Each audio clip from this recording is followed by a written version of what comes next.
All right, good afternoon, everyone, and welcome to this special Monday edition of In the Boardroom with Andy Phillips and Attolles Law, brought to you by the Wisconsin Counties Association. I am Sarah Diedrich Kasdorf, Director of Outreach and Member Engagement at WCA, serving as your host this afternoon. Today, we are pleased to bring you part 2 of our discussion regarding county regulation of large-scale solar facilities. As you may recall, we started this particular webinar first in February and had such an abundance of interest and a wealth of discussion that we needed to create a part 2. So in order to ensure that we have enough time to get through the materials that we have prepared for today, I'm going to dispense with our topic introduction and instead just remind you that if you have any questions during today's presentation, please enter them into either the chat or the Q&A functions of Zoom. Andy and Jake will be monitoring them throughout the webinar. But please, if you don't get nervous, if we don't get to your question right away, we do need to make sure that we finish and get through all of the slides this time so we don't have to create a part 3 unless you really want to. And so we may have to take some more of the questions. There will be no part 3. Let me clarify that right now. There will be no part 3. Yep. So if we have to, we maybe stay on a few extra minutes to get through all of the questions. So with that, I'm going to turn it over to the best general counsel WCA has ever had, Andy Phillips, and the individual who keeps him in line, Jake Curtis. Thank you, Sarah. Very kind introduction. Thank you, everybody, for your patience in getting this follow-up webinar scheduled. We had such a huge demand and so many questions last time that it was impossible for us to get through the slides. So happy that we could dedicate another hour to this discussion. I think we're going to start here with a recap of what we talked about in February, because we made progress as it relates to the PSC process, the county's role in the PSC process, and certain definitional items within the law as it relates to large-scale solar and, for that matter, large-scale wind systems. But we didn't get to the point where we talked about some of the case law that courts have interpreted the county's role, and then we didn't get to the point of having a discussion about what if a project is at 99 megawatts as opposed to 100. In other words, it's just below that threshold for PSC approval. So, Jake, if you want to start with an overview recap, that'd be awesome. Sounds good. I'm still struggling with the new responsibility I have to keep Andy in line. I don't know where that came from. No, this was obviously a great topic, tons of interest, tons of follow-up questions. This is a issue that we've been working with numerous counties across the state on. And so, we're happy to offer this as a resource. And yeah, we obviously didn't get through all the information last time. And then also in the event we have new people, we thought it would be important to have a recap. So for those following here on the PowerPoints, we're just gonna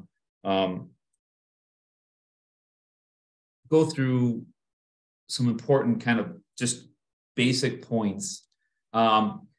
And I just thought we could start with here, right? Like Andy said, we really didn't get into the weeds on some of the cases, so we think that's important.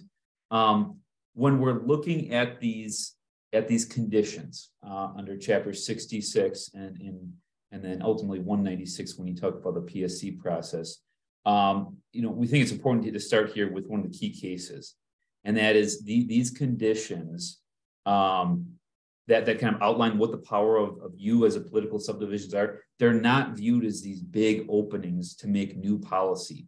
And so again, we're kind of skipping over the framework of 66. What we can do a quick review of that, but the most important point is any authority or condition that you have as a county, the courts have interpreted that as still very narrow, right? These aren't openings to make new policies that's going to be contrary to what the legislature has enacted. We can agree or disagree with that, but it is kind of how courts have interpreted that framework under Chapter 66. So, we want to start with that as kind of the baseline. So again, we'll go through these first half relatively quickly because this is review, but just in case anybody missed it or frankly, doesn't really kind of understand the preemption issue that we've been talking about, I think it's important to review.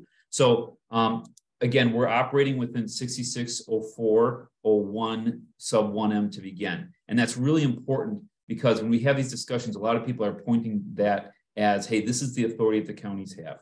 And they do, but I have 6604.01 right in front of me. And it specifically notes kind of our authority as counties. So we can restrict within some limitations that we'll get to in a second to serve, to preserve or protect the public health or safety. But we can't and it does not significantly increase the cost of the system and allows for an alternative system of comparable cost or efficiency. So that's kind of like the three conditions that we're starting with. But as we're going to see here in a second, the way courts have interpreted this framework is that we can't be more restrictive at the local level, and we can't really inhibit a project that ultimately is approved by PSC under Chapter 196.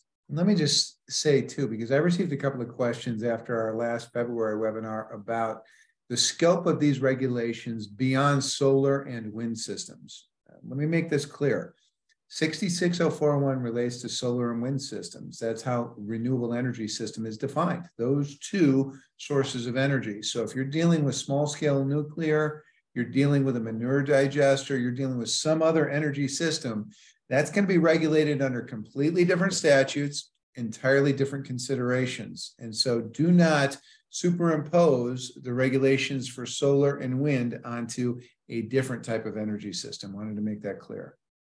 Yeah, that's a really important point. And you know, we've also had follow-up that some of these cases, for example, may deal with wind, and therefore they're not applicable to solar. But as Andy said, if you look at the definition of kind of generally renewable energy, we're talking about solar and wind. And so the way the courts have viewed that is those are interchangeable, right? Those are kind of the two categories of renewable energy projects that we're dealing with. And so I agree, that's a really important point.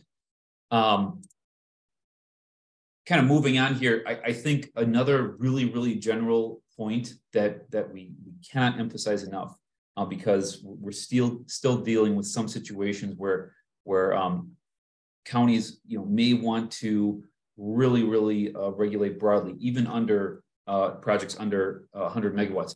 It's important to recognize that this has to be a case-by-case analysis, right? So just like you know, if you're looking at a conditional use permit, any sort of zoning issue, right?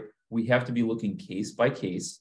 We have to be analyzing the actual application. We'll get to that a little bit later, the actual application process the county can enact. We have to be looking at a case by case. And so again, this is another quote from the Eckert brothers. We cannot have ordinances in which arbitrarily set a one-size-fits-all scheme. So if there's a desire to essentially prohibit these sorts of projects, certainly above 100 is going to be preempted, but even under 100 megawatts, courts are not going to view that favorably. Right? We want a case-by-case individualized analysis. Again, just in case somebody missed our first call on this, it's important to recognize the role of the PSC, right? So we've been talking a lot about Chapter 66. Under Chapter 196, any project that's 100 megawatts or more is going to be a project that essentially goes in front of PSC. It's a certificate of public, we might have it wrong, convenience and necessity.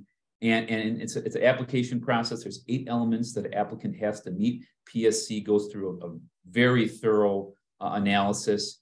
We mentioned in the last call, really any major project across the state that one wants to review and can even comment on ultimately. There's a very nice map on the PSC website. So there's no secrets here, right? So any entity that is applying for this sort of certificate for a project over 100 megawatts is going to have to submit the application. All the information is available online. Any comments to an application are available online. And so it's a very transparent process, but the role of PSC is significant. Essentially, it's another kind of preemption angle here under Chapter 196 that a local ordinance is not going to be able to prohibit that CPCN process from going forward.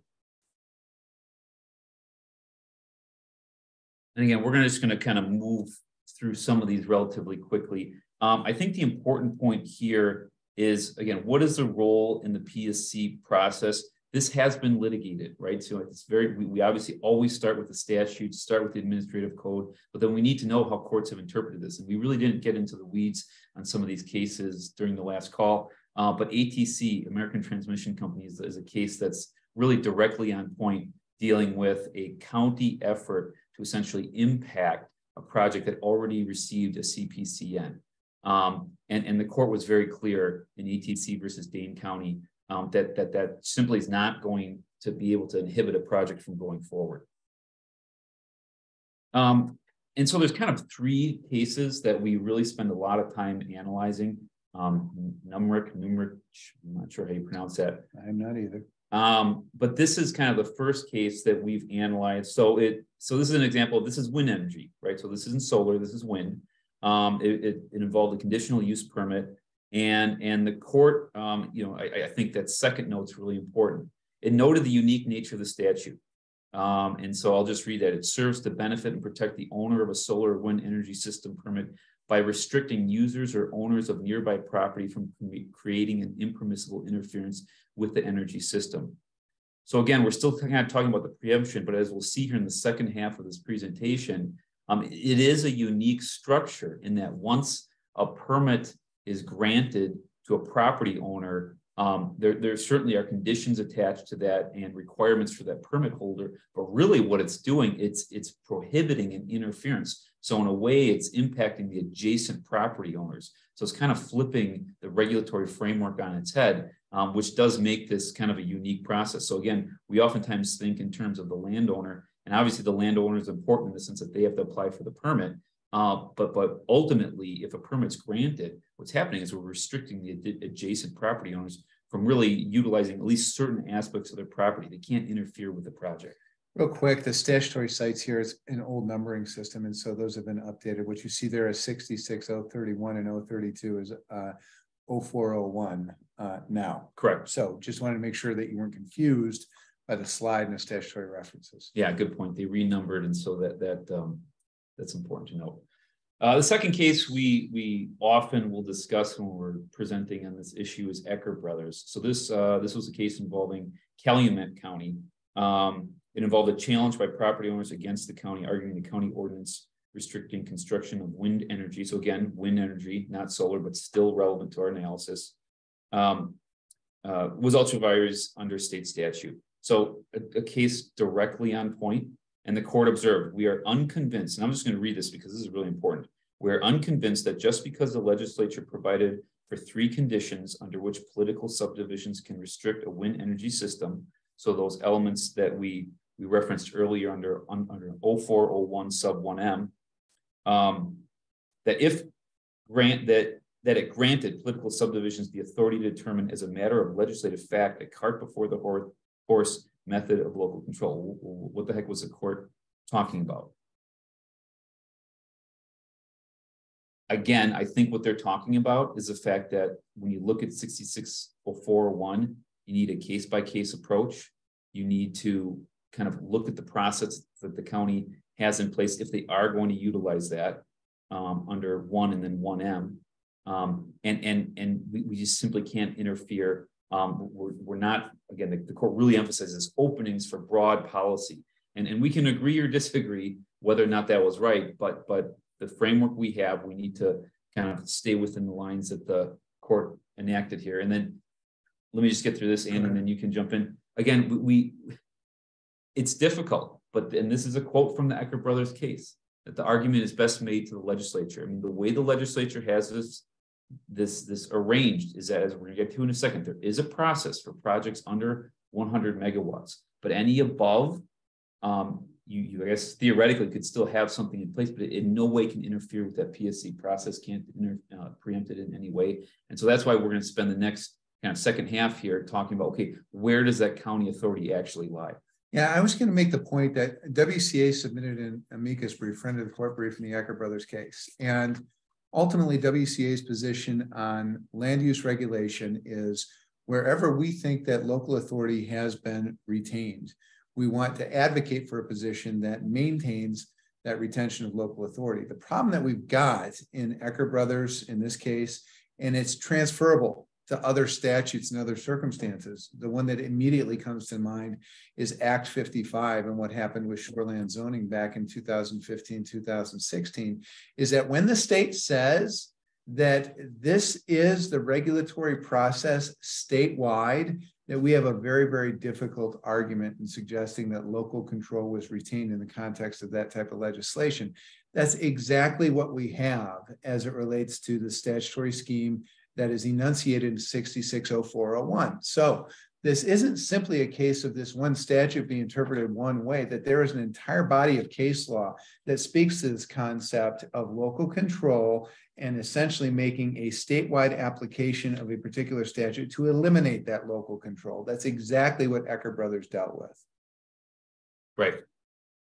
And so we've talked about Ecker Brothers. I think that's a key case. The last one, and then we'll kind of get into, okay, well, where does the county authority actually lie? Is American Transmission Company versus Dane County. The county took the position that construction could not begin on this project until ATC obtained a shoreline erosion control permit. And the court, emphasizing 196, rejected the county's argument. In fact, if you look at that third bullet, the legislature has expressly withdrawn the power of municipalities to act once the PSC has issued a certificate of public convenience and necessity. That's probably the most direct case on point when you have over 100 megawatt and you have an actual CPCN issued. That there really is not a lot for the county to do in that situation. Yeah, and I mean, this is an interesting case simply because you would think that given the special preservation goals of shoreland zoning and erosion control type processes, that those would apply in equal force to a permit to construct some sort of renewable energy facility. It doesn't matter if it's going to be a renewable energy facility, a residential structure, a commercial structure, whatever, it's within the shoreland. And so you have to follow the shoreland rules.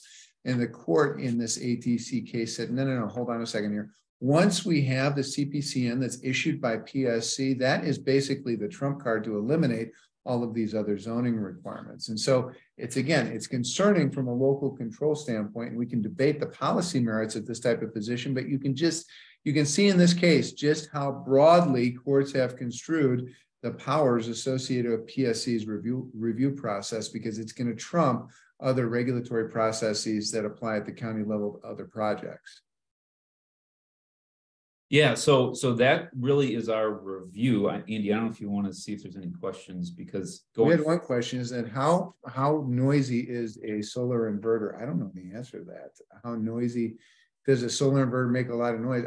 I just don't know the answer to that. Jake, I don't know if you have any information. Yeah, so I've certainly sat through a number of I'll just call them public hearings on this issue in certain counties, and look, there's a lot of information out there from individuals that are supportive of these sorts of projects, are opposed to these projects. I think it's that there are some who would argue that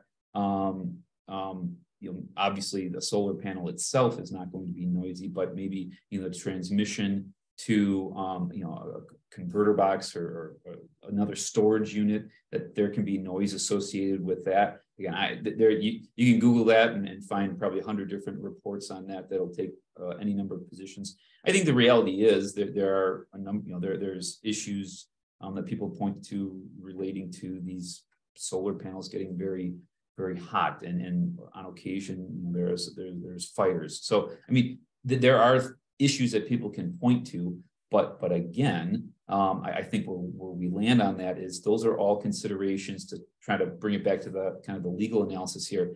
Remember, any CPCN application that goes up to PSC, there's going to be 8 conditions under Chapter 196 that the PSC is going to go through, and anybody that's submitting comments or in any sort of way, maybe not necessarily opposing the project, but just raising information to PSC, all that information will be considered by PSC, and certainly some of these issues that maybe people are concerned with are going to have to be addressed by PSC. I mean, I think that's an important point to make, is that while maybe there's some frustration at maybe the lack of a role for the county for these large projects, again, the process at the PSC is extremely robust.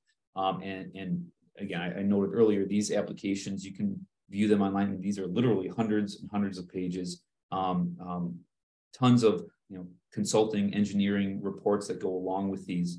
And so it's not like these CPCNs are granted quickly or without a lot of significant analysis. Well, and I would just note that there was Corey posted in the chat here, thank you, Corey, that The inverter is not noisy. It's essentially silent, that if you live near an typical electric substation, you could expect less noise from a solar farm than a substation, for what it's worth. Another question here that we've got in the chat: can counties build and own a solar facility? Would having enough capacity preempt private development due to lack of need? I mean, I think you're getting into some sticky issues there as it relates to a county's ability to own and operate a solar farm, large scale, 100 megawatt or more, because a county is obviously not a utility. And so I think you have to take a look at the particular regulations that relate to utilities and find out if a county can qualify as an owner of that type of facility. Is that right, Jake? That's right. And remember, I think it's a good question, and I would agree with Andy's response. I guess I would just maybe add a little context from a practical standpoint. Remember what's happening here, right? You have private landowners who have land, and typically the reality is it's typically flat farmland or unused land, but typically farmland that's flat and most importantly adjacent to a large transmission line. And so there's kind of a geographical reality. There's certain parts of the state that are just more that are focused, receive more focus from the developers of these projects. So I guess to the question, I guess theoretically, I mean, yeah, there may be some sticky issues. Could a county? So there's there's three roles. There's the developer, and then there are the landowners, and typically those are just private landowners in a county that a developer will approach. They essentially enter a lease. 25, 30, 35-year leases to install the solar panels. And then the developer will essentially, there'll be a transmission to some sort of energy storage facility, and then there'll be a connection to the transmission line. It's possible that the county could have a role, but again, the kind of the primary initial contact is with that landowner. They have to have the land in order to place the solar panels. It's a huge amount of land. I mean, we're talking about 1,000, 1,200 acres. It's not a random 40 that is going to be dedicated to solar. It's a large facility, as I understand it. It's typically large plots of land. I mean, that's the individuals that are opposed to these projects will raise that point. And frankly, it's a fair point that there is a lot of farmland, ag land that is required for these sorts of projects. It's just the reality of you have large flat panels that take up a lot of space. And again, so after about 30, 35 years, those leases expire and they're essentially decommissioned. And then at least the argument goes that the land is returned to its original ag use. So here's a good question. So does the American Transmission Company case preclude the enforcement of a light pollution ordinance? A lot of neighbors are complaining about the lighting at these facilities.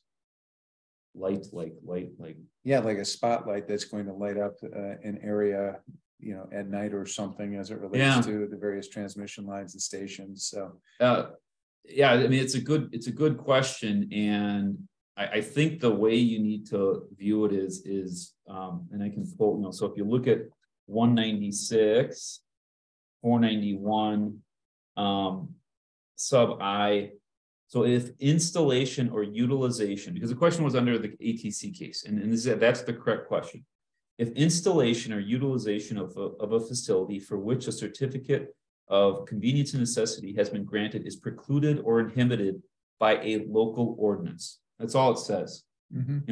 It doesn't prescribe a type of local ordinance. It just says a local ordinance. Just a local ordinance. And so I think, and again, I don't know for certain, but I think the argument would be if that ordinance in any way precludes or inhibits the installation and utilization of the facility, it may nevertheless proceed. So in other words, even if you have an ordinance in place, a developer could, I guess, theoretically take the position that, well, that's going to preclude or inhibit our installation or utilization. And so we're just going forward. And I think the county argument would be, look, our lighting ordinance simply says that you have to do X, Y, and Z, and X, Y, and Z is not going to prohibit the installation or utilization of the solar farm. In fact, it's not even going to inhibit it, because all we're talking about is a reasonable regulation as to hours of operation, and so on. So I think then that becomes an argument as to whether that ordinance is preempted on those particular facts. Again, case by case. I think it depends on the particular circumstances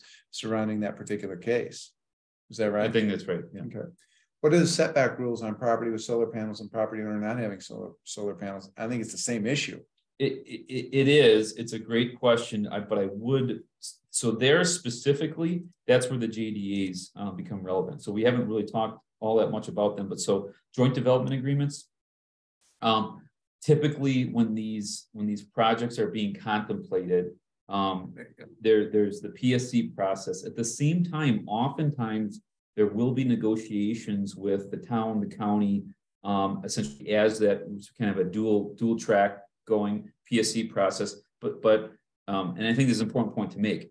While there may be some preemption issues, it's not, if we don't want to get this point confused, there still is a role for a county on a project 100 megawatts or more. In fact, we have been trying to emphasize that as we kind of navigate the legal weeds here, and this is difficult because it is a preemption issue, and there may be situations where the county is not going to have much of a role with respect to having an ordinance in place or any sort of prohibition. There's still absolutely a role to work with these developers, assuming the project's going forward. And if it's in front of PSC and they're meeting the 8 elements, we haven't really made that point under Chapter 196. It's a shall, right? And so even PSC's hands are somewhat tied in the sense that if a development is put forward and it meets the 8 conditions, PSC must issue the certificate. It's truly check the box. If you check all the boxes and meet all the requirements, you have to issue the permit if you're PSC. Exactly. But we really been trying to emphasize this and encourage counties and their town partners to look at JDAs. They are a great vehicle to address, frankly, a lot of the concerns. I mean, there's a question with respect to light, right? There's often noise concerns. We mentioned fire, right? Well, we're in a rural area of the county. What happens if there's a fire emergency where one of these panels starts on fire? How is local fire going to actually address that, right? The JDAs that I've reviewed have all addressed these concerns. There's obviously wear and tear in the road during the construction process, and even maybe during the maintenance process. We already saw the question about the setback. The JDAs I've reviewed all address those concerns. And so while I understand it may be frustrating, I've been kind of imploring individuals involved in this to not spend all their energy trying to fight this. I mean, again, if there's a need to look at a legislative solution, that's fine. But in the meantime, knowing that these projects are, in all likelihood going forward, let's work to get the best JDA we can that addresses a lot of these concerns, especially like I said, road wear and tear.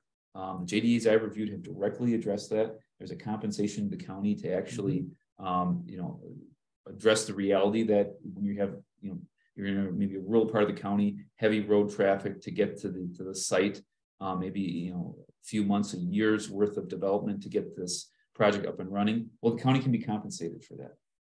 And so we're starting to see a theme with the questions. Look to the JDA to address some of those concerns. I would agree. Let's move on and see if we can get to some of the regulatory issues that apply to all solar and wind systems, not just those over 100 megawatts.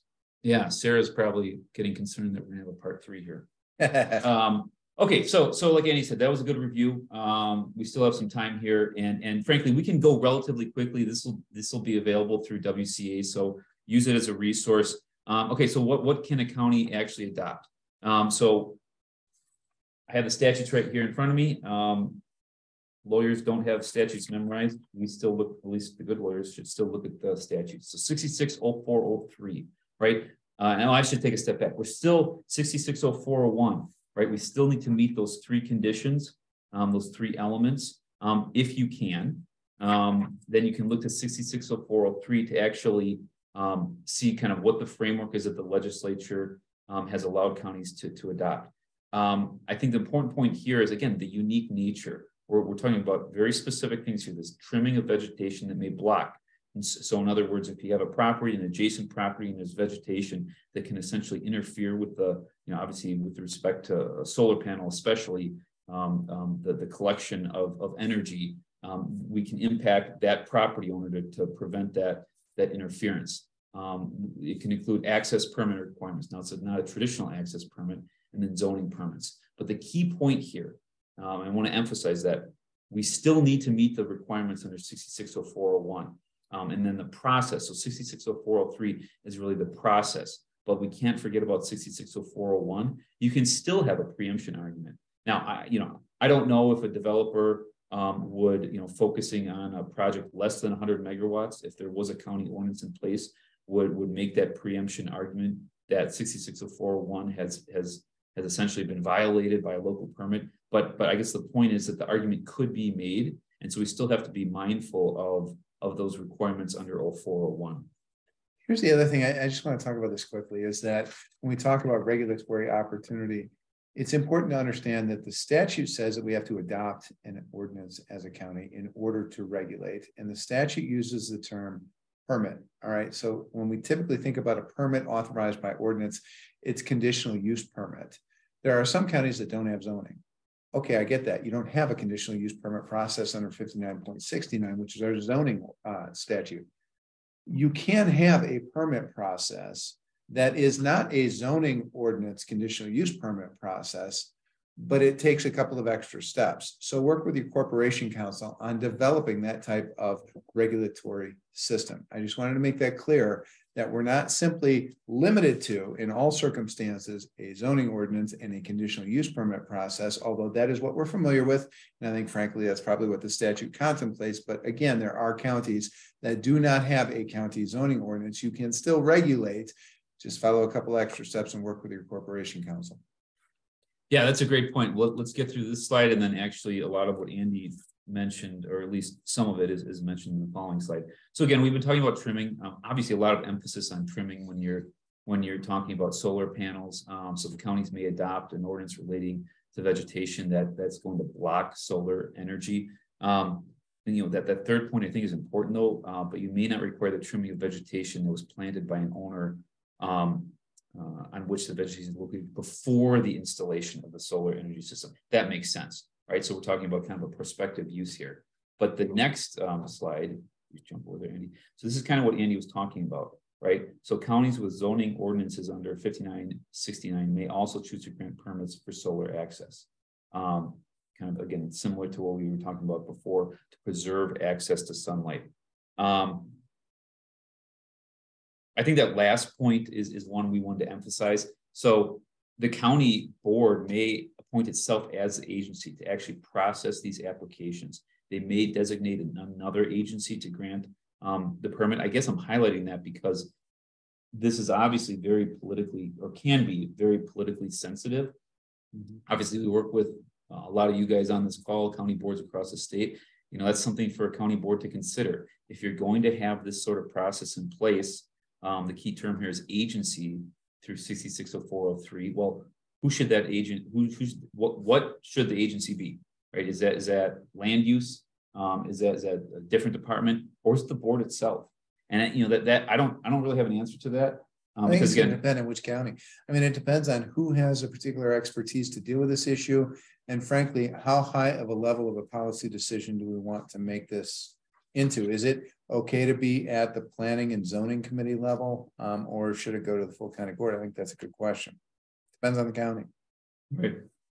So a quick question. This is an interesting question from Larry in Iowa County. Great question. What about this whole concept of regulating human health hazards? If we have shadow flicker, that's a problem. We have noise emissions or something like that, that may be a problem. We have evidence in the form of some sort of expert saying that these create a health hazard. Can we regulate through our human health hazard ordinance? Yeah, I mean, not to put the questioner on the spot, but I guess my first question is: Are we talking less than 100 megawatts? Let's say less than 100. Less than, I mean, if we're talking, if it's more than 100, I think we have a significant limitation on our ability to regulate, because that's going to go through the PSC process, and we would want to illustrate some of those concerns through the PSC process or address them in a joint development agreement, as you suggested. But let's say less than 100 megawatts, where the same principles relating to prohibition or inhibiting the development apply. Can we regulate through a human health hazard ordinance? Yeah, so great question, and I think we got to go to the statutes, right? So I think there, so the actual process, the nitty gritty of how we do this is under 0403, but flipping back to 0401, right?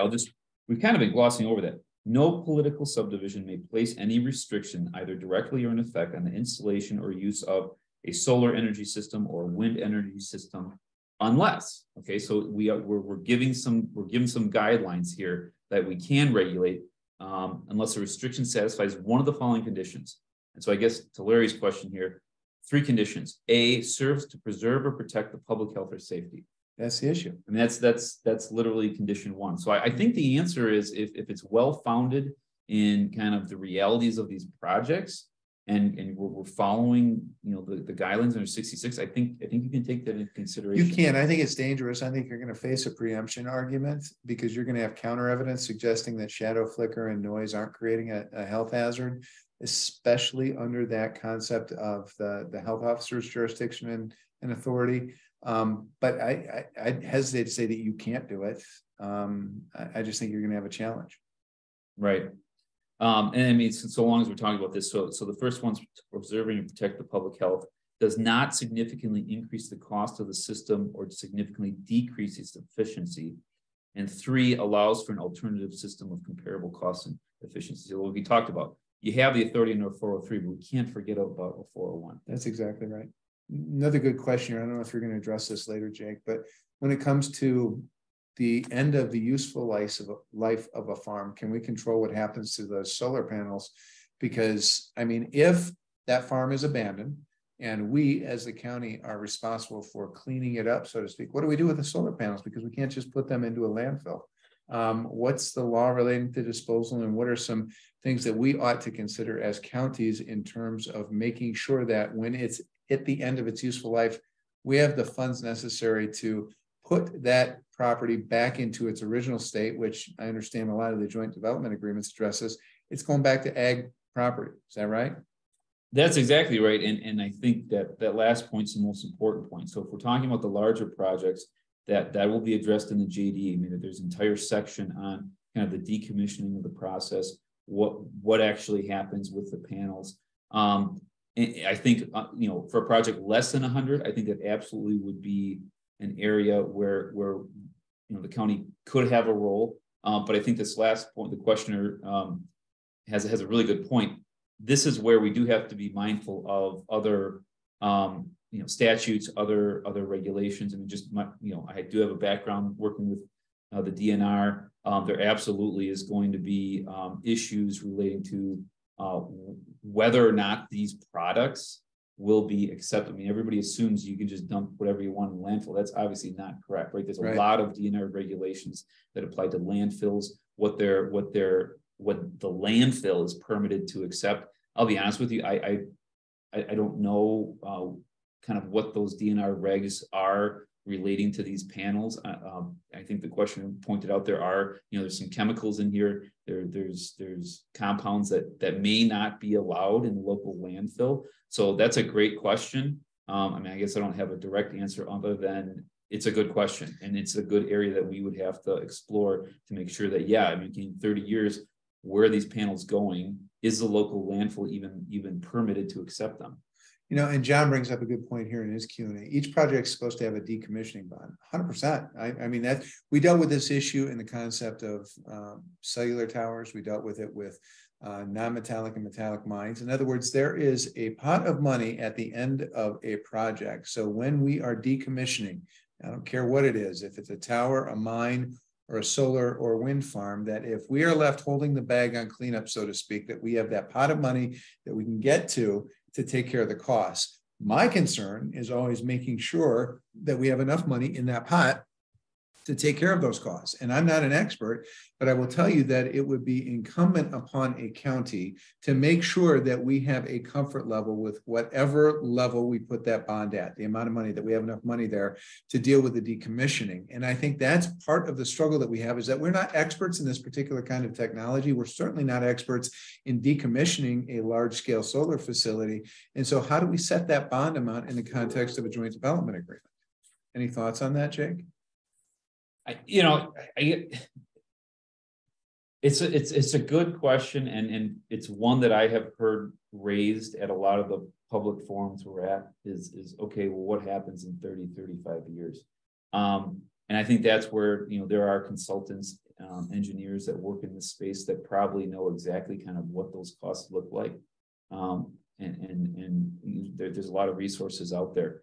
But no, I mean, it's a great question, and it's a very valid concern, because, as you pointed out earlier, Andy, as far as, the acreage, we're talking about a significant scope, even for less than 100 megawatts. These are not insignificant projects. They take up a lot of space.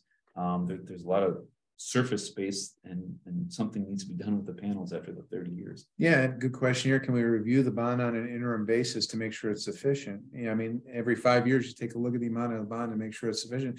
I think, again, if it's based upon objective evidence and it's based upon a defined set of parameters as it relates to how the calculation occurs, I would feel comfortable with that periodic review process. I don't know how you feel. Sure, about it. absolutely. So, Corey raised a good point. Is there a role for WCA to develop some sort of checklist and informational / instructional type guidelines on all of the considerations that go into this process of granting a permit?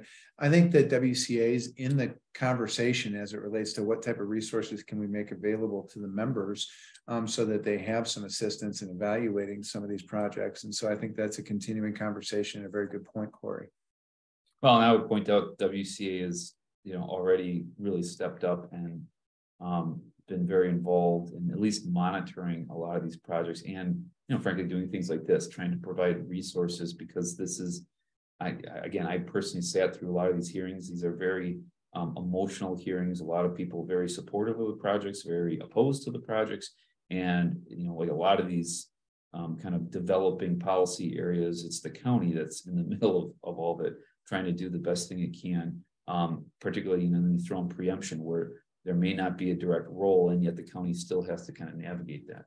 When we talk about the concept of a bond, that's paid by somebody other than the county. It's paid by the developer or the landowner. And so if a company were to go bankrupt in the middle of the operation of a solar facility, in theory, the bond should survive. That's why we have a third party essentially guaranteeing the obligation that the developer or landowner undertook to put the property back to its original state upon completion or decommissioning of the solar facility. So again, take a look at the bond, the company that's issuing the bond, make sure it's financially solvent, just like we would any other insurance company. And that's how we deal with it, is that we put that risk onto a third party. All right, let's see what other questions we have real quick. If most of them are owned by a utility, there's some comfort with the utilities not going broke, although that's a possible scenario, but a review of the bond is in order. Very good point, John. Thank you. So why don't we continue through the presentation here, Jake? Yeah, because these are great questions, and frankly, again, this will be available as a resource, so we can go relatively quick here. What we try to do is just lay out the process.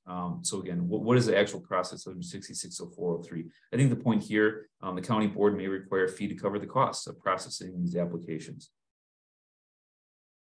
I think the point here, again, whatever the agency is, whether it's a county board or a different department within county government, that's going to be the entity that determines if a submitted application is satisfactory. Really a big emphasis throughout 0403 is this issue of notice, right? If we're going to impact adjacent property owners, they have to have adequate notice. And so if you read 0403 throughout at every step of the process, if there's, and there was a talk about, okay, should we put out a checklist?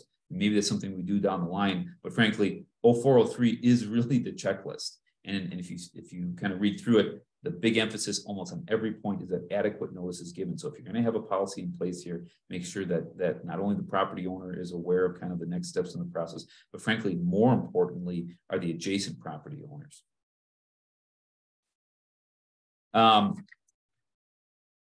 Again, you're going to see several slides here regarding notice. The agency, so the county agency department must supply the property owner notice form. It needs to include identifying information, right? Because again, I mean, we can go through all the legalese, but the point is, does an adjacent property owner have adequate notice that this application is being processed, so that they, essentially we're talking about due process here, right? So that they have a role to voice their opinion.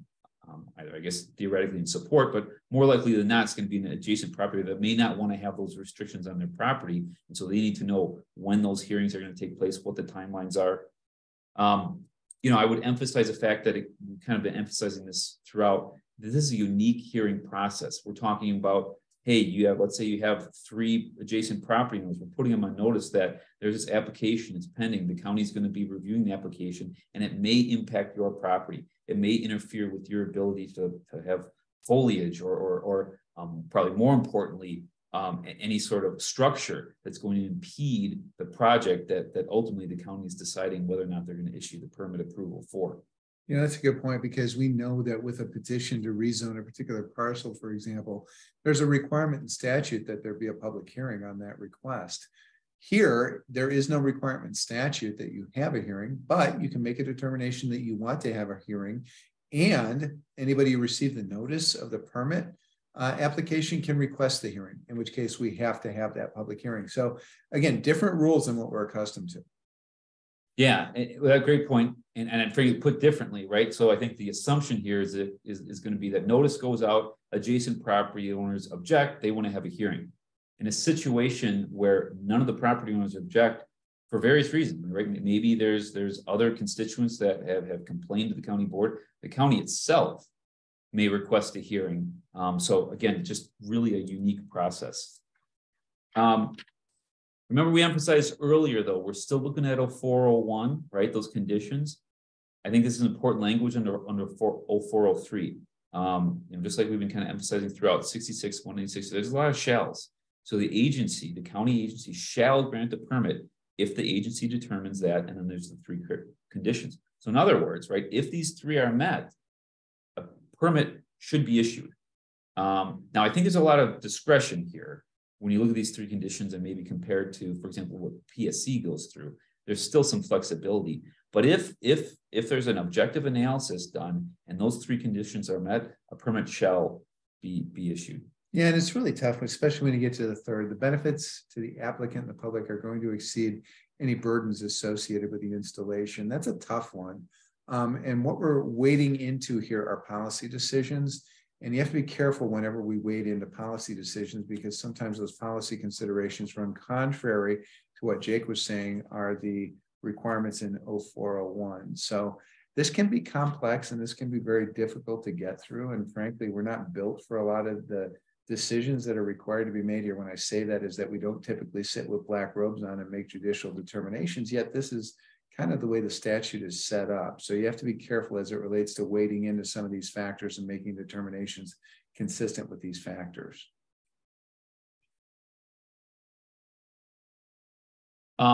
Okay, so we talked about the 3 conditions the agency shall permit. So the agency can grant a permit subject to any condition or exemption the agency deems necessary. So again, I guess I'm emphasizing this because there is some flexibility here, right? It is unique. It's a little different from the process that PSC goes through.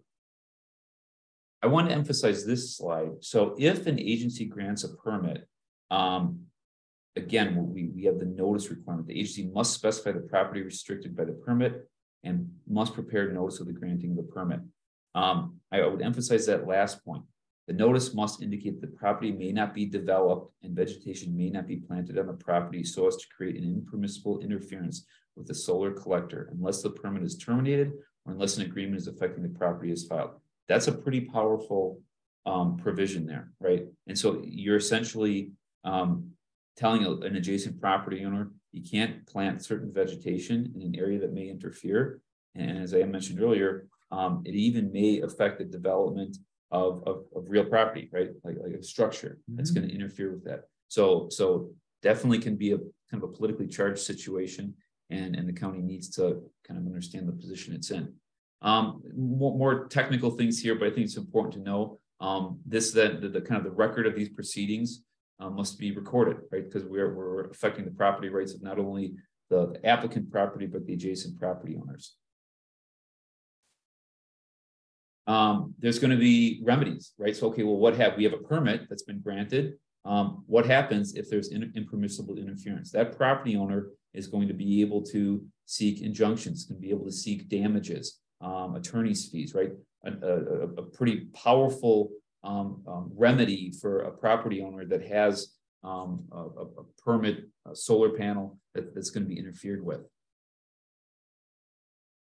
Kind of what we just mentioned, there can be an injunction actually requiring the trimming of any vegetation.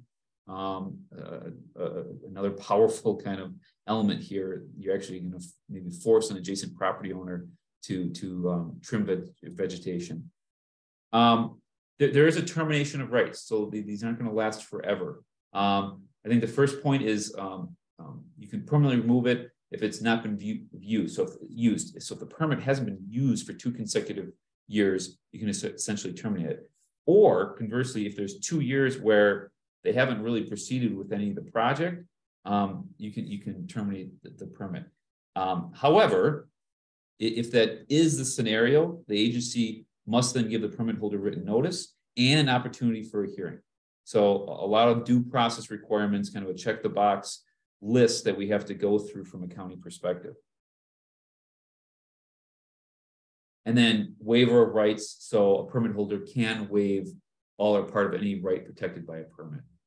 So again, we just want to kind of quickly go through this because that's the process under 0403. Can be very technical. As we mentioned, it's unique in that you're impacting adjacent property owners. How many more slides do we have, Jake?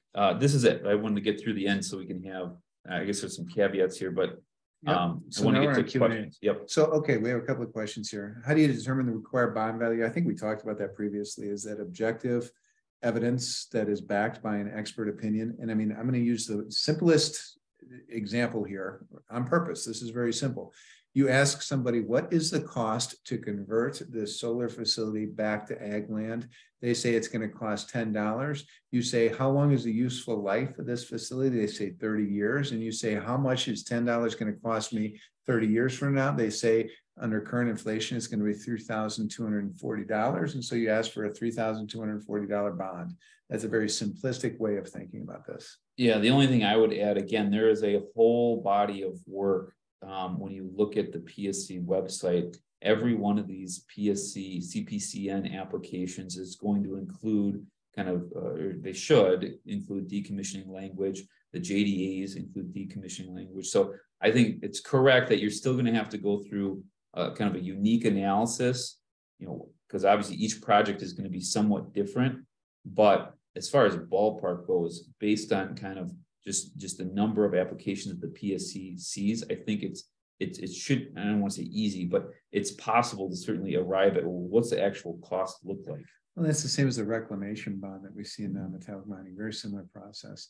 Oli has a good point here. Where does town government stand on this issue? Towns might ask that county help them out with these issues. 100%. There are 3 types of town zoning that we have in this state. We have towns under county zoning, towns under their own zoning, and then we have towns with no zoning. And so depending upon the circumstances, you're going to find that there needs to be a high level of coordination between town and county government as it relates to these facilities and frankly, zoning overall. And so we should encourage a high level of cooperation between counties and towns on these. I mean, maybe that's probably a real basic point that we maybe kind of glossed over. This isn't county specific. Right, so this is going to be local municipalities. So if a town, and we have heard situations where maybe a county and a town necessarily aren't on the same page. They need to at least have those open lines of communication because 100%. The towns are going to be in the same box. A good point by Ben here. If a county holds a hearing and does not properly notice that public hearing to all the people entitled to that notice, what are the remedies for an impacted landowner? Do they have standing to prevent a project from proceeding? Yes, great question. And I think we have it in there. Again, we just want to get through the slides, but in the event, I would say generally speaking, at any point in the process, an adjacent property owner, so to take the question, if there's deficient notice and then ultimately a permit's granted, I would argue under 0403, there's a provision that would relate to the ability to appeal to circuit court. Well, and that appeal is a certiorari appeal. Mm-hmm. And one of the standards under a certiorari appeal is, did you follow the law as it relates to the granting of this permit?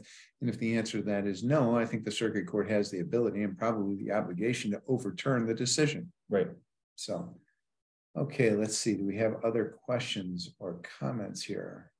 Looks like we have another question. Neighboring landowner who does not have solar panels will have restrictions on their property. Seems that setback laws should be forced on the land who has solar panels. 500 feet seems like a fair setback, ? I really don't know how to answer that in terms of establishing the setback at 500 feet as to whether that would be reasonable in terms of a setback requirement. I don't know how PSC would view a 500-foot setback, assuming we have a facility that's over 100 megawatts. Any thoughts? Yeah, no, it's a good question. And I think Andy probably, you had mentioned when we had the question relating to health impacts, right? I mean, the question comes down to, are you actually interfering with the project? I mean, I could see a situation where counties can argue, well, a setback, right? You're not interfering with the project. The project can still proceed. So I think it's a really good question. I don't know, if we're talking over 100 megawatts, I don't know how PSC would view that, right? If a project can still proceed as long as it's within the confines of that setback, it's possible that they conclude it's not an interference under 196. I would agree. All right, so that is all the questions that we have in both the chat and Q&A. We have a couple of minutes left, so if you have additional questions or comments, feel free to drop them in chat or Q&A. Sarah, this is pretty close to your cue to turn your camera back on.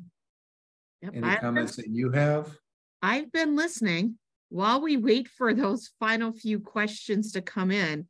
Let me just remind everybody that we will be back on our regular schedule, fourth Wednesday of the month in April 26th, where we will be discussing the Code of Ethics for local government officials, and the link to register for that one will be going out later today. Is there another question, Andy, in the chat? There is. Jamie noted Clark County adopted a resolution. Do you have any comments on their position related to other counties? I don't know about the Clark County resolution. Jake, do you? Somebody brought that up to me. I mean, I know there are actually some other counties as well. At some point, probably would be prudent of us to go through and look at those. But different counties in different parts of the state are going to maybe address this issue differently. So do you know if the Clark County resolution simply said for example, I don't know what it is, we're opposed to these large scale solar facilities? I mean, you can take a public position on this stuff. That's not going to run contrary to law. And in fact, through the PSC public comment process, counties can adopt resolutions to provide PSC with input from a policy perspective. That's fine. That's all good. It's when you try to adopt an ordinance regulating these facilities where you run into problems. So I'm not aware of what the Clark County resolution says, but if it's a statement of policy, I mean, that's something a county can do. It's just when you try to enact a regulation, an ordinance that is contrary to 66, 0401 or 0403, where you run into problems. Yeah, and I'm aware of other resolutions, but I think I would agree that they fit more in the category of what Andy just said, that they're one in particular, and I won't call the county out, but one in particular was a very full-throated opposition to kind of the framework under 66 and 196. It's it was the county's choice to do that, and frankly, there's actually support in the cases. Ecker, ATC, right? The courts have been really clear. If a county or those affiliated with the county aren't supportive of this framework, the remedy is not to enact your own ordinance, because then you're going to be directly violating 196 and 66. The remedy is to go to the legislature and have it fixed, and that's obviously just an ongoing debate across the state. Oh, and Abby chimed in here, and Abby says that the county passed a resolution requesting the state to revise the solar energy system law. Right. And that's fine, and absolutely you can do that. So Jeff has a good point here, and Jeff says, is setting or negotiating the decommissioning statement in a JDA a statement that says that the developer or site owner is responsible for, quote, any and all costs, end quote, of returning the site to the original condition. Is that a good thing to include within a JDA? Your thoughts, Jake? If you can get the developer to agree to that language, sure. Absolutely. I think that from what I've observed, that these developers are definitely willing to sit down with counties and towns and work through that process. And they are in negotiation, right? You can request very specific terms. I saw one that literally related to the provision of first responder services in the event of a fire, right? And you get very specific, and then the costs associated with that. So these are negotiations, but at the end of the day, right, if they have a CPCN under 196, they're going to proceed. Yeah. Just keep that in mind. Yeah, 100%. Sarah, that's all the Q&A chat that I see here, and we are at 1:01. So it's up to you as to how you'd like to close this out. Yeah, well, I want to thank Andy and Jake for agreeing to do part 2 of our webinar on solar. Appreciate all the time and effort you guys put into that. This is definitely a more difficult topic to address. And I want to thank everyone as well who joined us in February and again today. This webinar was recorded and it will be placed on our website, hopefully by the end of the day today. If not, by the end of the day tomorrow. I believe it should be up and available for folks. And again, just as a reminder, as I said earlier, don't forget to join us on our regularly scheduled date of April 26th. With that, thank you and have a great week. Thank you, everybody.